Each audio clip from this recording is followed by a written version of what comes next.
વાવની અને થાકેલી થરાદની બેની જોડકી છે. બધા મિત્રો હોય ને એમ વાવ અને થરાદ બે મિત્ર છે એટલે વાવ થરાદ જિલ્લો બની ગયો. એમાંય વટવાળી વાવે છે અને એને થરાદનો છે સાથ. સૈનિકપુરી વટવાળી વાવે છે અને એને થરાદનો છે સાથ. હવે જિલ્લો તો બની ગયો, એને હાચવે મારા દ્વારિકાનો નાથ, એને હાચવે દ્વારિકાનો નાથ. આપણને હાચવવા વાળો ધીમા ધરણીધર દાદો બેઠો છે. સાહેબ તમે દુનિયાની અંદર કૃષ્ણ ભગવાનના દર્શન કરી લો, યુવાનો કોઈ કૃષ્ણ ભગવાનની મૂર્તિને મૂછો નહીં હોય, પણ સાહેબ એનો કાલિયો ઠાકર છે ને એ આપણા ઢીમાની અંદર બિરાજમાન થઈ ગયો. સાહેબ મૂછો વાળો કનૈયો સાહેબ આખા ભારતની અંદર ફરી લો, એક ઢીમાની અંદર કૃષ્ણ ભગવાન ને મૂછો હશે.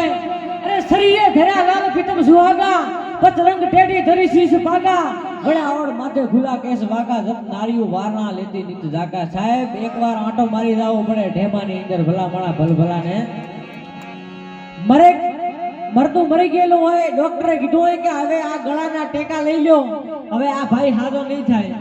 અને તેને ધરણીધર ભગવાનનું ભજન કર્યું છે. સાહેબ તેની માને બાપને શ્રદ્ધા હોય કે ના મારો દીકરો હાજો થશે, હાજો થશે ને હાજો થશે, આ ધરણીધર દાદો હાજો કરી દેશે.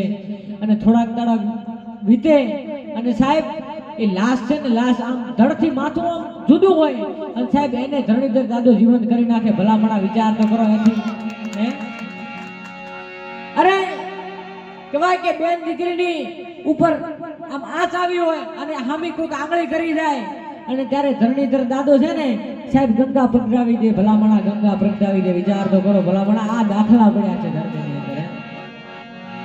આખે માણા દેખીને હકતો હોય ને એમ કે છેલ્લી વાર દાદા મારે તારા દર્શન કરવા છે, છેલ્લી વાર મારે તારા દર્શન કરવા છે, કદાચ તું મને બે આંખો થોડીક વાર માટે દઈ દે તો તારી હું મૂર્તિ દેખું કરું. અને ભલામણા વર્ષોથી જે માણો અધળો હોય ને એને મારો ધરણીધર દાદો આંખો દઈ દે છે. ભલામણા એવો કાનુડો આપણે બેઠો છે સાહેબ. અને એથી વધારે પરચા તો આપ જાણો છો, અને એથી વધારે કેટલાય પરચા છે. અને કહેવાય કે ઢેમાની અંદર તો સાહેબ બિરાજમાન છે અને એની વાત ન કરીએ ને સાહેબ તો મજા ના આવે, કારણ કે આપણા કાંઠાની ધરતીને એમાંય ઢીમા ગામે છે ને આપણા આખા કાંઠાને રૂડો કર્યો છે. ભલામણા એવી પવિત્ર ભૂમિ ઢીમાની અંદર પરમાત્મા બેઠો હોય. રણકાંઠાની અંદર કરે રખોપાન નડેશ્વરીથી નાતો. ત્યારે નવગણ છે એ પોતાની બેન જહાલને બચાવવા માટે સિંધમાં જાય અને સુમરે બેનની ઇજ્જત આબરૂ માથે હાથ નાખ્યો હોય. અને જેથી નવગણ છે એ જાય અને મા વરુડી નડેશ્વરી આજે આપણે કહીએ છીએ નડાબેટ ધામ છે, એટલું મોટું સરસ ધામ બની ગયું છે આજે તો. અને એ નડાબેટ ધામની અંદર આપણે જઈએ આજે તો કેવા મંદિરો રૂડા માના શોભે છે. શાંતિકરણ જગભરણ અને ઘડન ઘડ્યા બહુ ઘાટ, એથી નમુ આદિ નારાયણી માડી વિશ્વરૂપ વેરાટ, માડી વિશ્વરૂપ વેરાટ, માડી આકાશ પાતાળ તું ધારી અંબર, નાગ સુરાનર પાય નમે દિગપાલ દિગંબર, આઠી ડુંગર સાતહી સાયર તેણ સમય, મારી સાતહી સાયર તેણ સમય. એ માં વરુડીએ માં નડેશ્વરીએ ત્યારે નવગણ કીધું અને હાકડો સમુદ્ર એકરે ઠડ સાહેબ કહેવાય કે હામી નજર ન પોકે એવો સમુદ્ર હતો. અને કીધું તો કે માડી હવે શું થશે મારું, માડી હવે શું થશે મારું. અને ત્યારે માં નડેશ્વરીએ કીધું તું, માં વરુડીએ કીધું તું કે નવગણ મારા બાપ તું મારી બેન દીકરીની વારે જાશો. ભલામણા ઘોડાના ડાબલા છે ને એના આગળના પગે પાણી અને પાછળના પગે ધૂળની ડબરીઓ ન ઉડાડો તો મને રણમાં બેઠી નો બેઠી કહેવાય, બેઠી નો બેઠી કહેવાય. આવી જોગમાં એવું બેઠી છે આપણી ધરતીની અંદર સાહેબ. માંગરોળની અંદર જાઓ તમે, માં શેણલનો દરબાર શોભે છે. ભલામણા વિચાર તો કરો ભલામણા એ જાગતી જોત છે. માથી મોટું કોઈ નહીં, જડતર હોય કે જગદીશ, અરે સૌ કોઈ નમાવે શીશમાં અંબા આગળ ઓલિયામાં, અંબા આગળ ઓલિયામાં.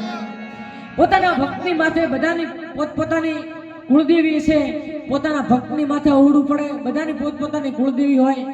અને સાહેબ ત્યારે ભક્તની માથે જગદીશભાઈ અહડું પડે અને કહેવાય કે સાહેબ આ આંખના પાપણ ભીના થાય, દુઃખ પડે, બધાને દુઃખ પડે. કારણ કે સમય સમય બલવાન હે નહીં પુરુષ બલવાન, કાંબે અર્જુન લૂંટીઓ વહી ધનુષ વહી બાણ, વહી ધનુષ વહી બાણ.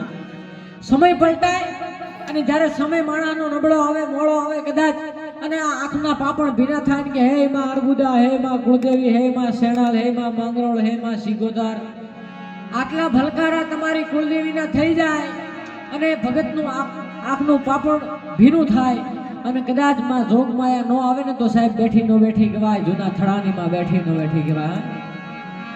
કારણ કે ફેંકે ફગે ખરો વીર અર્જુનનો બાણ. દુહાની અંદર કીધું છે કે ઘે ઘે ઘે ઘે કરી અને કુરુક્ષેત્રના મેદાનની અંદર અર્જુન બાણ ફેંકે તો ફગી જાય. પણ સાહેબ આપણે જે આપણી માં કુળદેવી છે એ વેણ બોલે અને કોઈ દી ફગે નહીં, પલટ જાય બ્રહ્માંડ, પલટ જાય બ્રહ્માંડ. બ્રહ્માંડની કોઈ તાકાત નથી હે સાહેબ. આવી શક્તિથી અને શિવથી આ સૃષ્ટિ બનેલી છે. માણસો કહેતા હોય ને કે માણસ કે હું કરું કરતલ દૂજો ન કોઈ, અરે આદરા તારા અધૂરા રહેશે, એ તો મારો હરી કરે છો હોય, મારો હરી કરે છો હે. કેટલાય કહેતા હતા કે અમે છીએ, કોઈ કોરોનામાં ઝપટી લીધા, કોઈ કમળો આવ્યો, કોઈ પીડીઓ આવ્યો, કેટલો ને વેતા કરી નો છે. આપણે એમ ખેમ બેઠા છો, એ તો ભગવાનનું ભજન કરો, ભલામણા ભગવાનનું ભજન કરી લો. આ બધા આપણો જોગ હશે. કારણ કે ચોમાસે વાદળ સડે એની આરતીઓ થાય, શિયાળે સદાય પછી એના કાળા મોઢા કાગડા, એના કાળા મોઢા કાગડા. અત્યારે ઉઠીને વરસાદ આવે તો આપણે શું કરો? બે પોસ મોડો ગાળ્યા છે કે ભગવાન ભૂંડું થાતો આ વરસાદ મારો ઘોડાલીઓ ધીરો બાળી નો છે.